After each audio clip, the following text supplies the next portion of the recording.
In our last video, I did a bit of an update. It had been a couple of weeks since I had posted. I wanted to get a little bit of momentum going, wanted to start producing content again. And in the same video, I introduced all of you to this idea I've been cooking on lately. It's a test, really, a framework. Whenever I'm evaluating a philosophy or a set of ideas, maybe a particular narrative, I ask myself, does this set of ideas bring an individual closer to truth and prosperity? I'm going to say all of that again. Whenever evaluating a set of ideas, a set of principles, a narrative, a framework, ask yourself, is this going to bring people, is this going to bring me closer to truth and prosperity? And I cited a very simple example. If you take modernism, right, a very broad framework associated with the 20th century and 20th century ideals, and you say, you ask yourselves, does modernism bring individuals closer to truth and prosperity? And the answer is yes, undeniably yes. In fact, if we were to have an evidence-based conversation, modernism as a socio-political framework brought more individuals closer to truth and prosperity than any other framework in human history. I'm just using that as an example right now, right? Truth and prosperity. Does X bring people closer to truth and prosperity? And so in the same vein, I want to ask a question in today's video. If ideas bring people closer to truth and prosperity and or move people further from truth and prosperity, can a book bring somebody closer to truth and prosperity, truth, justice, and beauty in the Socratic sense? And the answer is undeniably yes, absolutely.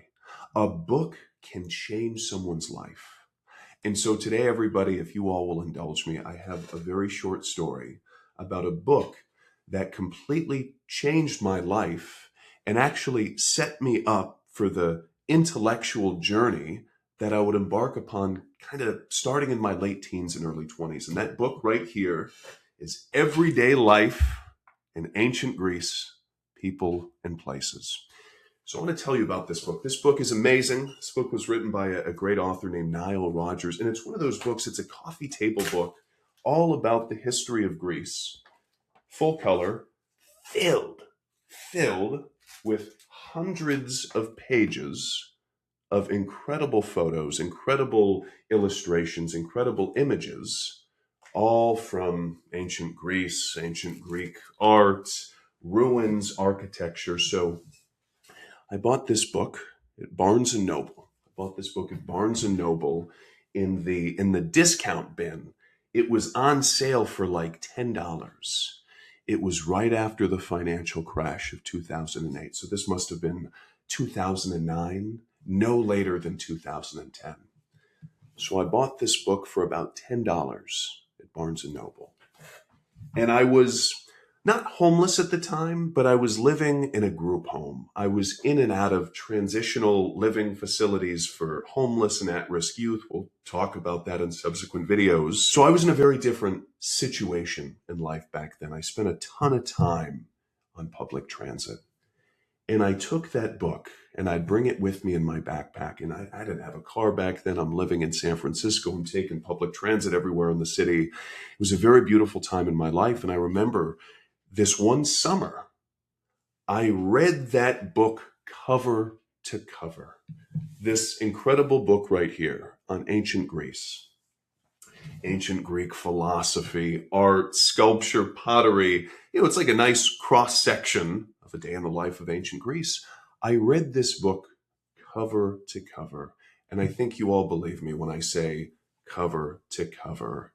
And it was so enthralling, and I was so fascinated in the art and the sculpture in particular, that the following year at City College of San Francisco, one of my alma maters, I got my Cal hoodie on today, but I love City College of San Francisco. I really got my start at community college, which is also highly relevant to this story. I got my start at community college, and this book catalyzed, cultivated this interest in the ancient world, cultivated this interest in humanism, cultivated this interest in the classics. So I read this book cover to cover when I was in a very different situation in life, more or less living hand to mouth. I'd carry this book with me everywhere, and I'd read it on the back of the bus. And sometimes I'd close my eyes and I'd use my mind's eye and I'd imagine, man, what was life like in ancient Greece, in the ancient Peloponnese, in the Cyclades, etc.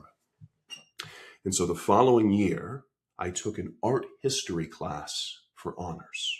It's the first time in my life I ever took an honors course. And I took an art history class that had a very strong emphasis in classical art. It was the first time in my life I ever received an A academically. You know, folks, I'm a high school dropout, formerly incarcerated youth. This is where my intellectual journey really started to take off. First time in my life I ever received an A, and I received an A with honors in parentheses on my transcript. And this was the first time I had ever passed an academic course with distinction. And this was the first time in my life I started to say, man, if I start to apply myself, if I start to take school seriously, if I start to work on myself and expand my mind, all of that, where can I go? The sky's the limit. And so just putting all of that together, if ideas can bring people closer to truth and prosperity, then books, wisdom, literature, knowledge can bring people closer to truth and prosperity. Just to tie it all together, eventually I transferred from City College to UC Irvine, did very, very well at UC Irvine, and eventually I got into Cal for my master's, right?